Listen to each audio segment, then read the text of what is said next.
Aseidu Nketiah versus Koku Anyidoho. So the story is that Koku Anyidoho, who is a renegade again, in quotes, renegade national executive member of the party, is now saying things about President Mahama. He says President Mahama cannot handle the sword of state 3 times, and that's a sort of abomination to him. He says also that President Mahama is under a spell, that having held the sword of state with both hands, he cannot rule Ghana again. So that's Koku Anyidoho saying. But Aseidu Nketiah had a response for him at the NDC event in Tamale on Monday. He responded, and we also have an addendum. Ours is not a response, an addendum to what Aseidu Nketiah said. But yes, to just put the story together, here's what Koku Anyidoho said.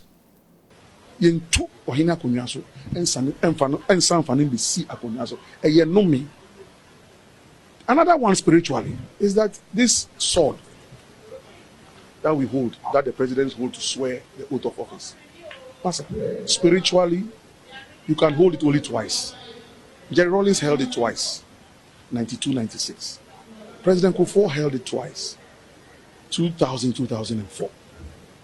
President Mills held it once, he died, he left. John Mahama, on the 9th of 24th July 2012, you held the sword of state and you swore an oath.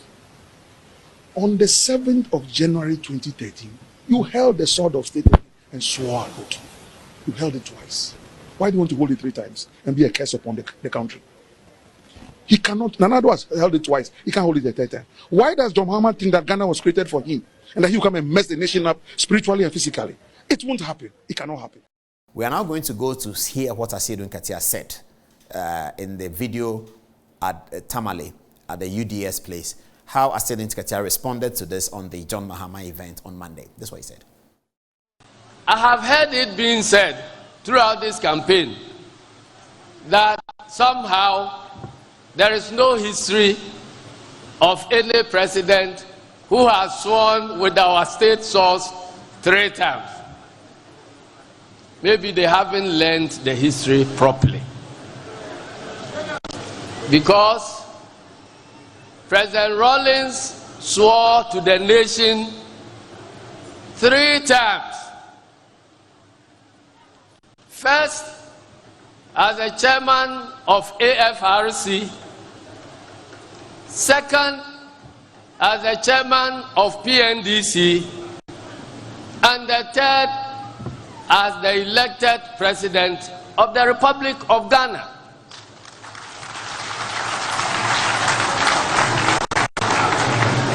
We never chose this day consciously, May 15. It just happened that today we are repeating history in another form. President Mahama is going to be the 2nd president to swear to this nation for the 3rd time before he leaves. He has already sworn twice. He swore as a president after the unfortunate demise of President Mills. The 2nd time when he was elected as President of the Republic. And January 7th, 2025 is going to conclude the history making of this country, because he is going to swear with the state sword for the 3rd time as the President of the Republic of Ghana. This tells you that the man comes with divine guidance. All right, so we had Aseidu Nketiah say that. But you see, I like the expression on President Mahama's face. You see, he was not as excited as some of those in the crowd, because I think as a politician, he understands it. So we're going to explain to Johnson Aseidu Nketiah something very simple. Sir, good evening. How are you? Okay. I hope you're fine. Please, sir, please. The sword of state is not given to people who overthrow government by coup d'etat. They don't even find it. They don't find it. It's not there. Because the sword of state, that event of the sword of state that is given to the one who has won the election, that event It's a meeting of parliament. You have been a member of parliament before, so you should understand that. It's a meeting of parliament. The Coup people, when they come, parliament is the first thing they cancel, so there's no parliament. So you cannot swear them in, as J.H. Mensah told you in that parliament, in parliament, before parliament. You can't swear any coup maker in parliament, before parliament. You can't do that. So this thing you said is very wrong. I'm sorry. It's not good. It's not correct. J.J. Rawlings did not take the sword in 79 and in 81. But maybe it is this video that has confused people about the 79 event. Those who were either not, I was too young, but I've read it. Other people have read it. Those who have not seen it, when you watch the video or you see the photographs, you might get confused. You will think that the person being sworn in is the soldier. No, he's not being sworn in. He's a coup leader who has seized power. And now elections have occurred. So he's handing over. He didn't take the sword. By no means. The same in 1981. No sword was taken. Let's show the video of the 1979. Let me talk you through it, viewers. Let's see the video. It's coming up soon.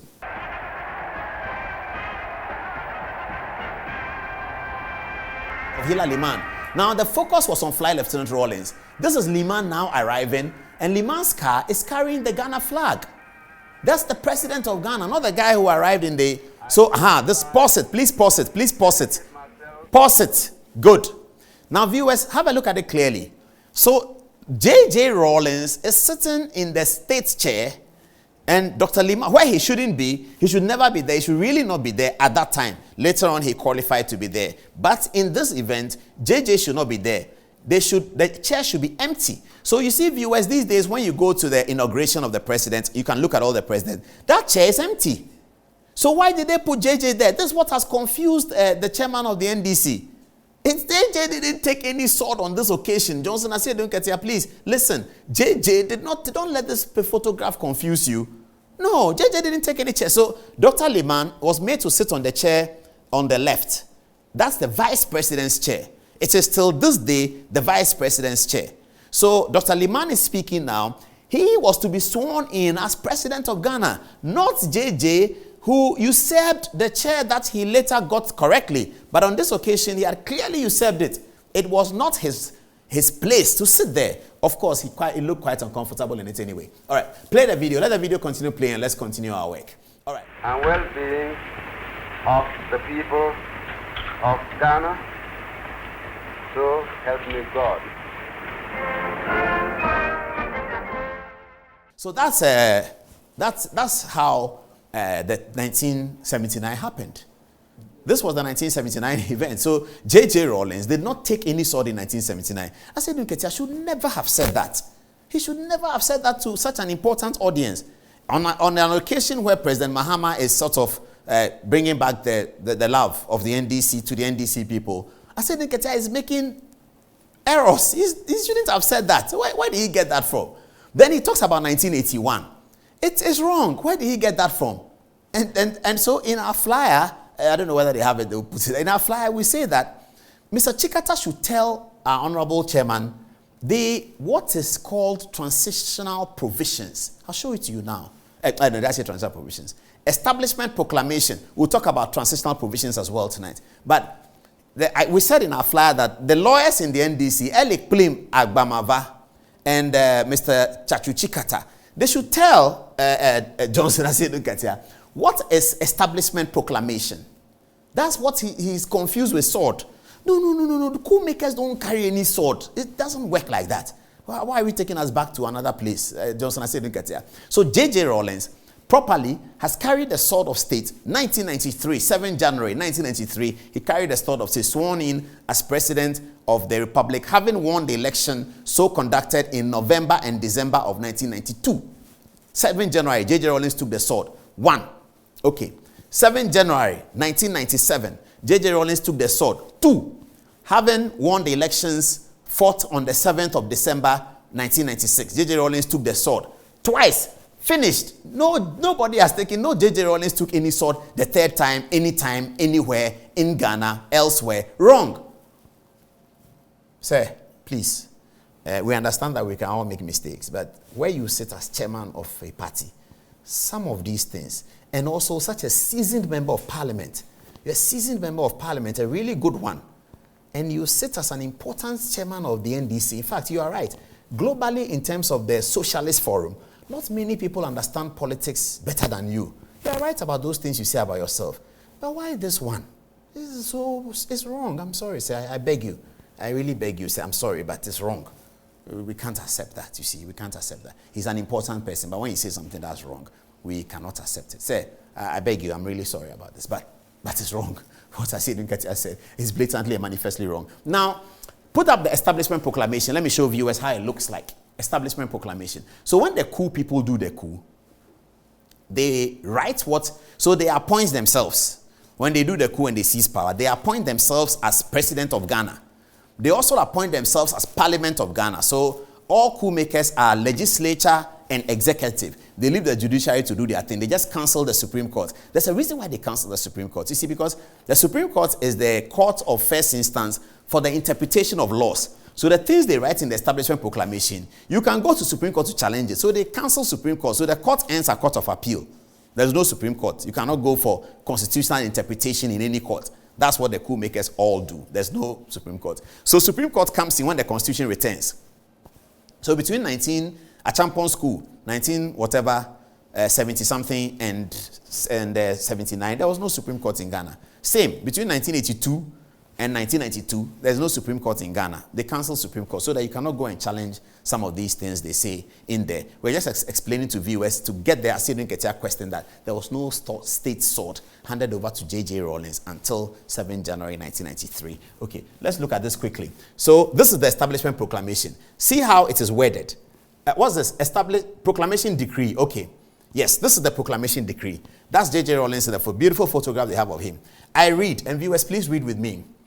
Whereas on Monday, 4th day of June, 1979, the Armed Forces Revolutionary Council assumed the reins of government of the Republic of Ghana, hitherto exercised by the Supreme Military Council in the interest of the people of Ghana, and whereas it is expedient that due provisions should be made by law for the proper administration of Ghana and for the maintenance of law and order, now, therefore, by virtue of the said assumption of the government of Ghana. This is interesting, viewers. So you see the wording.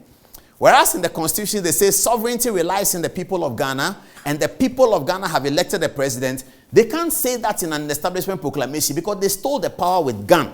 So this is what they say. It says, now, therefore, by virtue of the said assumption of government. How did the said assumption of government happen? It happened by gun shooting, and things like that. That's how the said assumption of government happened. What's the said assumption of government? Do you assume government by said? You assume government by winning the election at the ballot box. But these cool people, they don't win election by ballot box. They take gun and by force. So when they are drafting the establishment, so this then becomes the constitution of Ghana. If you violate this thing by trying to overthrow the AFRC or the PNDC, you have committed treason. That's how it works. Now, when they finish doing all of that, they come and protect themselves in the transitional provisions. I'll show you. And I'll lead you, all of those of you studying law, or those who want to study law. There's an article about this by Professor Koku Anyidoho. It's in the University of Ghana Law Journal, one of them. It's entitled, Forgive Us Our Trespasses. You should read it. And that's what I read. All what I'm telling you, I read it then. All what I'm saying today is from that article. And I read it a long time ago. But that's the article. It's entitled, Forgive Us Our Trespasses. It's by Koku Anyidoho. Okay. Now, they said that, therefore, by virtue of the said assumption of government of Ghana, this proclamation is made with effect from the 4th day of June, 1979. 1. There is hereby established an Armed Forces Revolutionary Council in this proclamation referred to as the Council. 2. The Revolutionary Council shall consist of persons specified in the schedule to this proclamation. 3. With effect from the 4th day of June 1979 and subject to the other provisions of this proclamation and any other decree that the Revolutionary Council may make, the operation of the Constitution of the Republic of Ghana, which came into force on 22nd day of August 1969 and which constitution has been suspended, shall continue to be suspended. Thank you. That's what they say. The constitution has been suspended. it shall continue to be suspended. So get ready the 1981 one so I can let people understand it. Now, they are saying that because, can you put this back? You get it ready. They are saying that because they themselves, they are overthrowing a military government that itself overthrew the 69 Constitution. So the point they are making to you is that they are not bringing back the 69 Constitution so that you come and ask them that who elected them. No, the 69 Constitution is still suspended. They have created a new establishment proclamation upon the illegality of their champion government. They are adding another illegality, still purporting to suspend the constitution that Ghanaians had voted for and Ghanaians had elected their people. This is how the coup makers behave. So, if you don't have a coup mentality, how do you become a chairman of a democratic party and say that this was state sought? I mean, I don't understand. Okay, let's look at the 31st December one very quickly and then we are running out of time. Okay.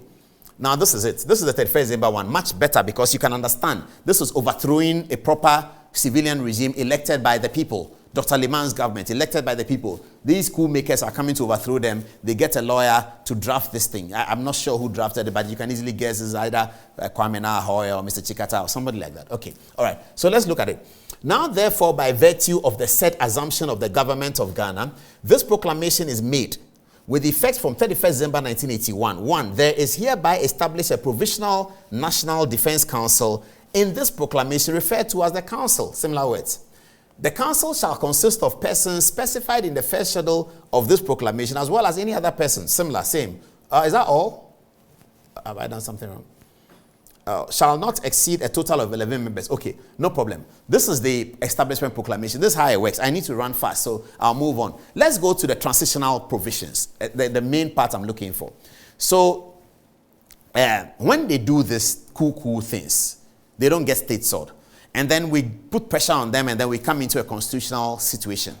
Then they do they join the constitutional situation like 79 or any other time, especially 92. This is about 92. Rawlings and his friends who have committed the coup, and I use the word committed purposely, committed the coup. They then set out these transitional provisions to protect them. This is what it says.